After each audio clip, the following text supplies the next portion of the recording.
Report details the issues that D.C. police commanders faced while responding to last September's shooting at the Navy Yard. One of the problems, a major communications breakdown where police officers didn't know that there was a live video showing the gunman's path. Richard Reeves examined the entire 82-page report. He's live tonight at the Navy Yard to explain what else it reveals. Rich? Well, Leon, this is the report we've been talking about, first obtained by the Washington Post. It says officers that day acted with bravery and skill, but also says there were some major problems. A day of chaos and carnage.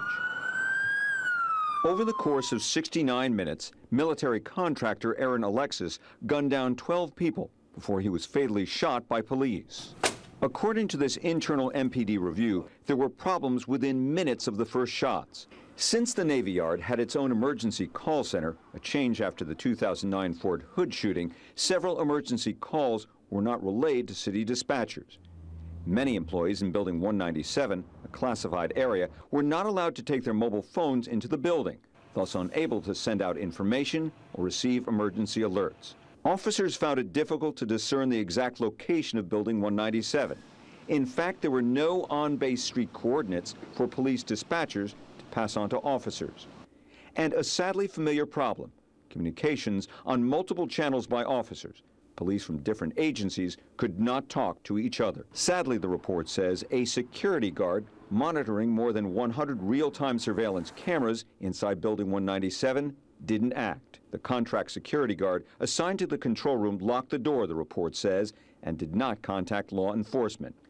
D.C. Police Chief Kathy Lanier says because the 12 victims were killed so quickly, the video access may not have saved lives, but she adds, quote, having access to the video and knowing cameras were there would have helped us and make our officers safer when they're in there. It would have helped us to clear up the thought that there was a second shooter. Another problem, the Navy Yard base commander, who the Washington Post says may have known about the cameras, was working out of a different command center from police.